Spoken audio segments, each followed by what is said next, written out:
नमस्ते सबैजनालाई स्वागत छ यहाँहरूलाई शेयर मन्डी च्यानलमा। ब्याक टु ब्याक नयाँ नयाँ कम्पनीहरूले आइपिओ निष्कासन गरिरहेको छ र यसैबीच आजदेखि मध्य भोटेकोशी जलविद्युत कम्पनीले पनि आइपिओ निष्कासन गरेको छ। यो आइपिओ चाहिँ निफ्रापछिकै सबैभन्दा ठुलो आइपिओ हुनेछ र धेरै लगानीकर्ताले यस कम्पनीको आइपिओ चाहिँ पाउनेछन्। त्यसैले आजको यस भिडियोमा म तपाईहरुलाई यो कम्पनीको आइपिओ को बारेमा सम्पूर्ण जानकारी दिन जाँदैछु र साथै यस कम्पनीले निर्माण गरिरहेको आयोजना, कम्पनीका सञ्चालक, त्यस्तै कम्पनीका वित्तीय विवरणहरू र त्यस्तै यो कम्पनीको शेयर चाहिँ लङ टर्मको लागि राख्ने कि सर्ट टर्मको लागि राख्ने, यी सबै जानकारी म तपाईहरुलाई यस भिडियोमा दिनेछु।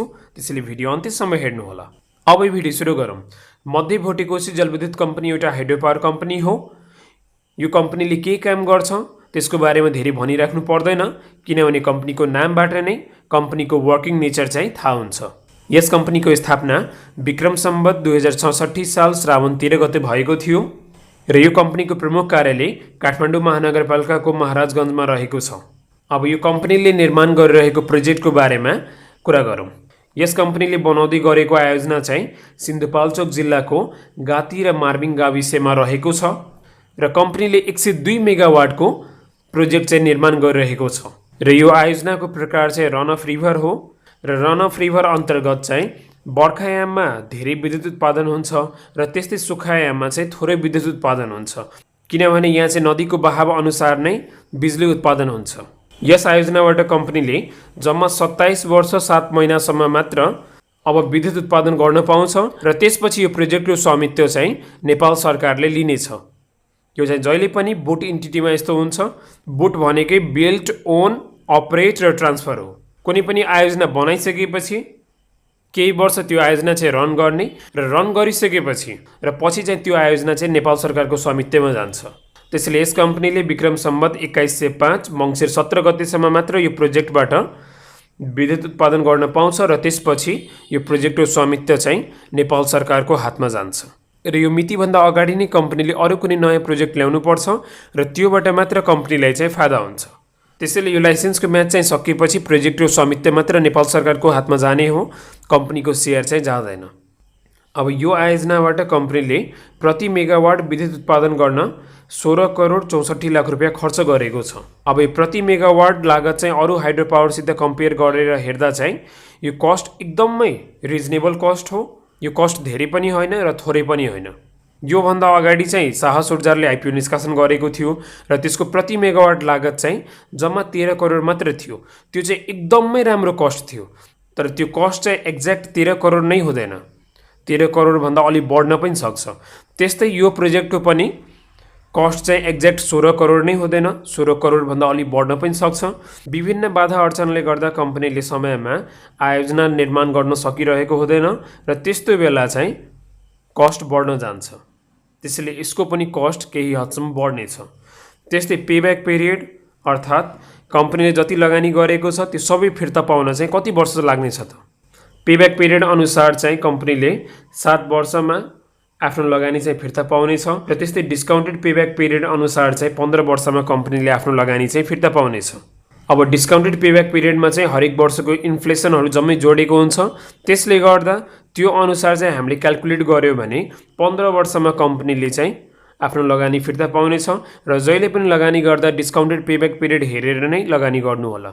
जुन प्रोजेक्टको डिस्काउन्टेड पेब्याक पिरियड चाहिँ थोरै छ त्यसमा लगानी गर्नुभयो भने एकदमै राम्रो हुन्छ।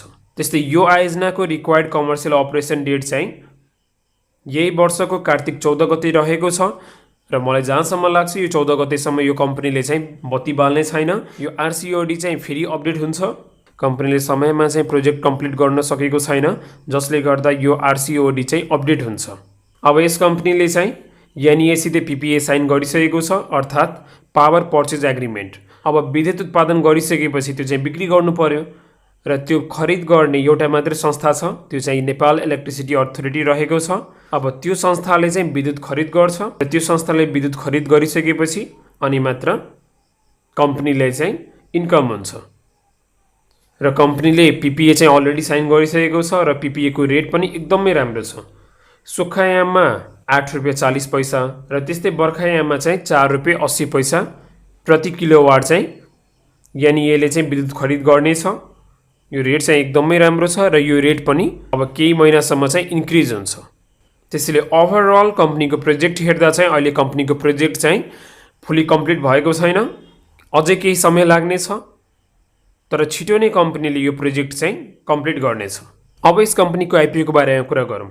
यस कम्पनीले आफ्नो जारी पुँजीको 15% अर्थात् 90 करोड रकम बराबरको आइपिओ निष्कासन गर्नेछ। अब यहाँ चाहिँ कम्पनीले 100 रुपियाँ अंकित दर मूल्यको जम्मा 90 लाख किता सेयरको सार्वजनिक निष्कासन गर्नेछ।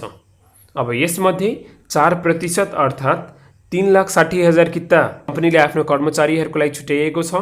त्यस्तै 5% अर्थात् 4,50,000 किता सामूहिक लगानी कोषको लागि छुट्याइएको छ र बाँकी रहेको 93% अर्थात् 81,90,000 किता सर्वसाधारणको लागि छुट्याइएको छ। अब यो कम्पनीको आइपिओको बिक्री चाहिँ असोज 20 गतेदेखि लिएर असोज 25 गतेसम्म खुल्ला रहनेछ र यो कम्पनीको आइपिओमा तपाईँले न्यूनतम 10 किता सेयरको लागि आवेदन बुझाउनु पर्छ र अधिकतम तपाईँले 10,000 कितासम्मको लागि आवेदन दिन सक्नुहुन्छ। तर यो कम्पनीको आइपिओमा 10 किता मात्रै एप्लाई गर्नुभयो भने त्यो चाहिँ पर्याप्त छ, त्योभन्दा बढी एप्लाई गर्नु पर्दैन। किनभने आजभोलि आइपिओको क्रेज हेर्नुभयो भने त्यसमा 23 लाख 24 लाख लगानीकर्ताहरू आवेदन बुझाउनुहुन्छ, जसमध्ये अति भाग्यमानी लगानीकर्ताहरूलाई मात्र आइपिओ पर्छ। त्यसैले धेरै किता सेयर चाहिँ एप्लाई गरेर काम छैन। धेरैजनाको मनमा भ्रम पनि हुन सक्छ, यदि मैले चाहिँ धेरै किता सेयर एप्लाई गरेँ भने त्यो बेला सेयर पढ्ने सम्भावना धेरै हुन्छ। त्यस्तो कहिले पनि हुँदैन र यो कम्पनीको सेयर पनि जम्मा 8,19,000 जना लगानीकर्ताले मात्र 10-10 किताको दरले पाउनुहुनेछ। त्यसैले अब गोला प्रथाद्वारा आइपिओको बाँडफाँड कसरी हुन्छ त्यसको बारेमा यदि तपाईँले जानकारी चाहियो भने अथवा तपाईँले जान्न मन लाग्यो भने हामीले त्यसमा अलरेडी भिडियो बनाइसकेका छौँ। त्यो भिडियो हेर्नको लागि माथि आई बटनमा क्लिक गर्नुहोला। अब यस कम्पनीको पुँजी संरचनाको बारेमा कुरा गरौँ। यस कम्पनीको अधिकृत पुँजी अर्थात् अथराइज सेयर क्यापिटल चाहिँ 6 अर्ब 21 करोड रहेको छ। त्यस्तै यस कम्पनीको जारी पुँजी अर्थात् इस्युड सेयर क्यापिटल 6 अर्ब रहेको छ र अहिले यस कम्पनीको चुक्ता पुँजी अर्थात् पेड अप क्यापिटल चाहिँ 5 अर्ब 10 करोड रहेको छ। यो चुक्ता पुँजी चाहिँ स्थानीय बासिन्दाहरूमा सार्वजनिक निष्कासन गरिसकेपछि मात्र यति कायम भएको हो र सर्वसाधारण आइपिओ निष्कासन गरिसकेपछि यस कम्पनीको चुक्ता पुँजी र जारी पुँजी दुवै बराबर हुनेछ। अब यस कम्पनीको प्रोमोटरको बारेमा कुरा गरौँ।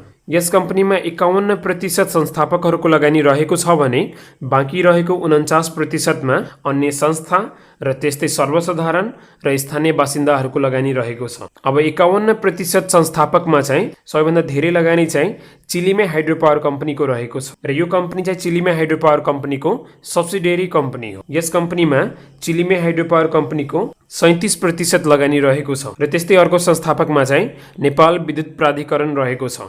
नेपाल विद्युत प्राधिकरणको 10% लगानी रहेको छ र यस कम्पनीका अन्य संस्थापकमा चाहिँ Sindhupalchok hydro power, Sindhu investment company limited, Nepal Arniko hydro power र सिन्धु भोटेकोसी हाइड्रो पावर रहेको छ र त्यस्तै बाँकी रहेको 49% मा चाहिँ सबैभन्दा धेरै लगानी 19.5% कर्मचारी सञ्चय कोषमा रकम जम्मा गर्ने सञ्चयकर्ता कर्मचारीहरूको रहेको छ। त्यस्तै 3.5% संस्थापक शेयरधनी संस्थाको कर्मचारीहरूको रहेको छ र 1% चाहिँ ऋणदाता संस्थाको कर्मचारीको रहेको छ। त्यस्तै 10% स्थानीय बासिन्दा र आयोजना प्रभावित क्षेत्रको लगानी रहेको छ र बाँकी रहेको 15% मा चाहिँ सर्वसाधारण सामूहिक लगानी कोष र कम्पनीको कर्मचारीहरूको लगानी रहेको छ। यस कम्पनीको संस्थापकमा चाहिँ राम्रो संस्थाको लगानी रहेको छ।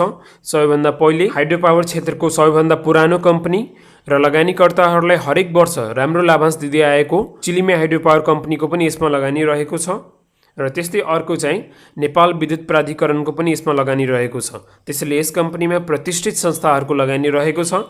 प्रोमोटर चाहिँ एकदमै राम्रो छन्। अब यस कम्पनीको सञ्चालक समितिको बारेमा कुरा गरौँ। यस कम्पनीको अध्यक्ष पदमा हरराज न्यौपाने सर हुनुहुन्छ र उहाँले चाहिँ एनइएमा 31 वर्षभन्दा बढी विभिन्न तहमा काम गरिसक्नु भएको छ र उहाँ चाहिँ चिलिमे हाइड्रो पावर कम्पनीको तर्फबाट हुनुहुन्छ। त्यस्तै यस कम्पनीका अन्य सञ्चालकमा चाहिँ लेखनाथ कोइरालाजी हुनुहुन्छ र उहाँ पनि एनइएमा 31 वर्षभन्दा बढीसम्म काम गरिसक्नु भएको छ। त्यस्तै अर्को सञ्चालकमा चाहिँ ध्रुव भट्टराई सर हुनुहुन्छ र उहाँ चाहिँ कर्मचारी सञ्चय कोषको प्रतिनिधि हुनुहुन्छ र उहाँ चाहिँ 2057 सालदेखि कर्मचारी सञ्चय कोषमा चाहिँ कार्यरत हुनुहुन्छ। यस कम्पनीका संस्थापकहरू र त्यस्तै सञ्चालकहरू एकदमै राम्रा छन्, त्यसैले लगानीकर्ताहरू विश्वस्त भएर यो कम्पनीमा लगानी गर्न सक्छन्। सबैभन्दा महत्त्वपूर्ण कुरा, यो कम्पनीको सेयर चाहिँ सर्वसाधारण बाहेक अन्य समूहबाट भरेका लगानीकर्ताले 3 वर्षसम्म बिक्री गर्न पाउने छैनन्।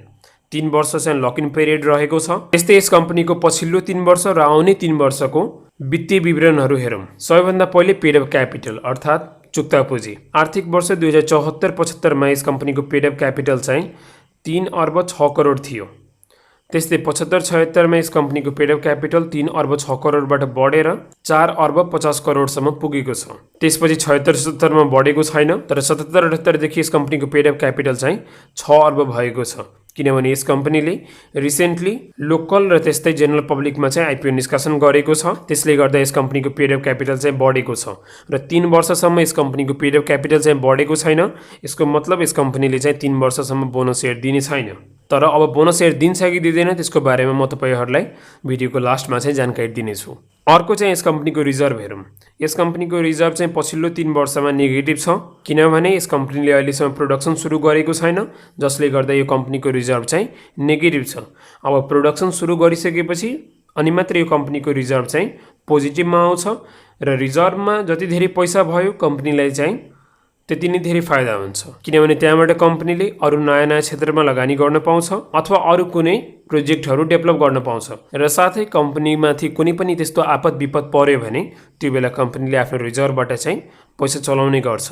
त्यसैले रिजर्भमा जति धेरै पैसा भयो कम्पनीको लागि त्यति नै धेरै राम्रो हुन्छ र रिजर्भ अनुसार जुन कम्पनीको रिजर्भ बलियो हुन्छ त्यो कम्पनी लगानीकर्ताहरूले छनौट गर्नुभयो भने पछि एकदमै राम्रो हुन्छ। त्यसैले रिजर्भ चाहिँ सबै कम्पनीले मेन्टेन नै गर्नुपर्छ।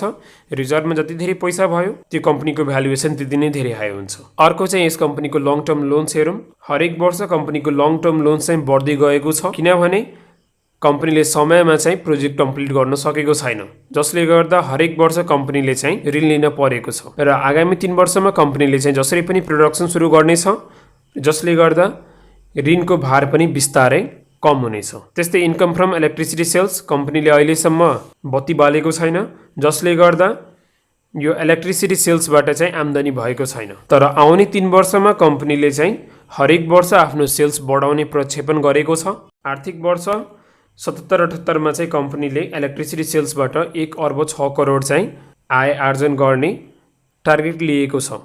तर यो टार्गेट चाहिँ अलि हार्ड नै लाग्छ, किनभने यो कार्तिक 14 गते चाहिँ रिक्वायर्ड कमर्सियल अपरेसन डेट हो, तर यो 14 गतेसम्म चाहिँ कम्पनीले बत्ती बाल्न सक्दैन। त्यसैले गर्दा यो वर्ष चाहिँ कम्पनीले इलेक्ट्रिसिटी सेल्सबाट आम्दानी गर्न चाहिँ अलि गाह्रै छ। तर अर्को वर्षदेखि मेबी कम्पनीले चाहिँ इलेक्ट्रिसिटी सेल्सबाट चाहिँ इन्कम गर्नेछ। अर्को चाहिँ एडमिनिस्ट्रेटिभ एक्सपेन्सेस पनि ठिकठिकै रेसियोमा छ। यसको नेचर चाहिँ फ्लक्चुएटिङ छैन, जसले गर्दा यो चाहिँ कम्पनीको लागि राम्रो कुरा हो। त्यस्तै यो कम्पनी चाहिँ पछिल्लो 3 वर्षदेखि घाटामा छ। त्यसै पनि कम्पनीको प्रोडक्सन चाहिँ सुरु भएको छैन, जसले गर्दा कम्पनीले विद्युत बिक्रीबाट आम्दानी आर्जन गर्न सकेको छैन। त्यसैले कम्पनी चाहिँ पछिल्लो 3 वर्षदेखि लसमा छ र आगामी 3 वर्षमा कम्पनीले चाहिँ इलेक्ट्रिसिटी प्रोडक्सन गर्नेछ र त्यस पश्चात कम्पनीको रिजर्भमा पनि सुधार आउनेछ र साथै कम्पनीको नेट प्रफिट पनि नेगेटिभबाट पोजिटिभमा आउनेछ। तर मलाई जहाँसम्म लाग्छ यो 77-78 को एन्डसम्ममा चाहिँ कम्पनीले इलेक्ट्रिसिटी प्रोडक्सन गर्न सक्दैन, किनभने अहिलेसम्म कम्पनीको प्रोडक्सन कम्प्लिट हुने काटछाट कुनै देखिएको छैन। त्यस्तै तपाईँ कम्पनीको अर्निङ पर सेयर हेर्न सक्नुहुन्छ। कम्पनी पछिल्लो 3 वर्षदेखि लसमा थियो, त्यसैले कम्पनीको अर्निङ पर सेयर अर्थात् प्रति सेयर आम्दानी पनि नेगेटिभमा छ। अब इपिएस चाहिँ सबभन्दा इम्पोर्टेन्ट छ, किनभने कम्पनीले जति नाफा आर्जन गरेको हुन्छ त्यसलाई चाहिँ सेयर सङ्ख्याले भागा गर्छ र त्योबाट चाहिँ एउटा सेयरमा कम्पनीले कतिसम्म लाभांश दिन सक्छ त्यो चाहिँ अर्निङ पर सेयरबाट मात्रै थाहा हुन्छ। त्यसैले अर्निङ पर सेयर धेरै भयो भने लगानीकर्ताले त्यति नै धेरै लाभांश पाउने सम्भावना हुन्छ र आउने 3 वर्षमा कम्पनीले आफ्नो अर्निङ पर सेयर चाहिँ 21 रुपैयाँसम्म पुर्याउने टार्गेट लिएको छ। अब कम्पनीले प्रोडक्सन सुरु गरेपछि अभियसली नै कम्पनीले चाहिँ धेरै नाफा आर्जन गर्नेछ र साथै लगानीकर्ताहरूले पनि राम्रो लाभांश पाउनेछन्, किनभने प्रोजेक्ट पनि 102 मेगावाटको छ, प्रमोटर पनि एकदमै राम्रा छन्, त्यसैले लगानीकर्ताहरूलाई भविष्यमा राम्रै फाइदा हुनेछ। अब अर्को चाहिँ यस कम्पनीको नेटवर्थ हेरौँ। पछिल्लो 3 वर्षमा यस कम्पनीको नेटवर्थ चाहिँ 100 भन्दा तल छ, अर्थात् कम्पनीको नेटवर्थ चाहिँ नेगेटिभ छ। तर तपाईँ यहाँ हेर्न सक्नुहुन्छ भविष्यमा कम्पनीको नेटवर्थ पनि 100 रुपियाँ भन्दा माथि जानेछ र कम्पनीको नेटवर्थ चाहिँ 100 रुपियाँ भन्दा माथि गयो भने अनि मात्र लगानीकर्ताले चाहिँ लाभांश पाउनेछन्। त्यसैले पहिले चाहिँ कम्पनीले आफ्नो नेटवर्थ चाहिँ 100 भन्दा माथि लानु पर्यो र नेटवर्थ 100 भन्दा माथि गइसकेपछि अनि मात्र लगानीकर्ताले चाहिँ लाभांश पाउनेछन्। यो नेटवर्थ अनुसार नै ओपनिङ रेन्ज पनि डिसाइड हुन्छ। अब म भिडियोको लास्टतिर आइसकेको छु र लास्टमा चाहिँ यो कम्पनीको सेयर चाहिँ सर्ट टर्मको लागि होल्ड गर्ने कि लङ टर्मको लागि होल्ड गर्ने। सबैभन्दा पहिले सर्ट टर्म भनेको 2 महिनाभित्रमा यो कम्पनीको सेयर बिक्री गर्न सक्नुहुन्छ।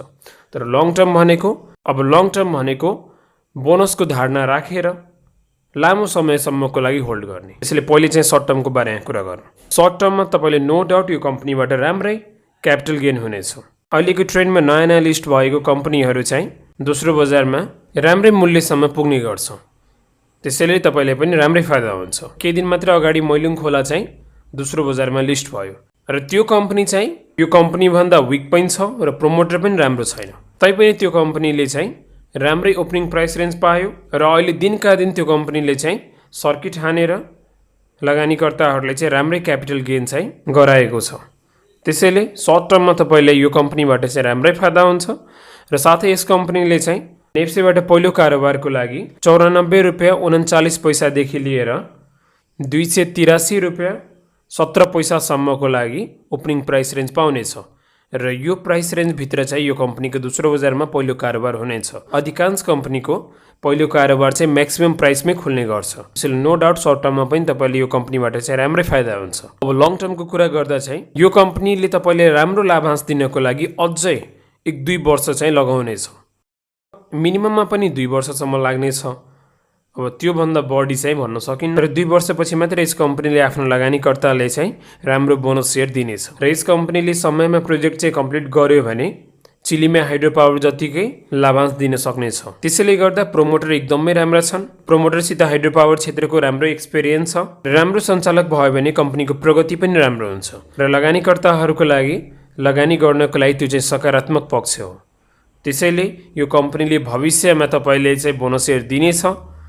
प्रोजेक्ट चाहिँ 102 मेगावाटको छ, लागत पनि ठिकठिकै हो, 16 करोड मात्र लागत छ र दियो भने कम्पनीले चाहिँ सुरुवातमा त्यही 10% जतिको बोनस सेयर चाहिँ दिनेछ र हाइड्रो पावर कम्पनीहरूले प्रायः जसो बोनस सेयर नै दिन्छ, किनभने कम्पनीले चाहिँ आफ्नो ऋण चुक्ता गर्नुपर्छ, जसले गर्दा कम्पनीले प्रायः जसो बोनस सेयरमै जोड दिन्छ। भिडियो अन्त्यसम्म हेरिदिनु भएकोमा धेरै धेरै धन्यवाद।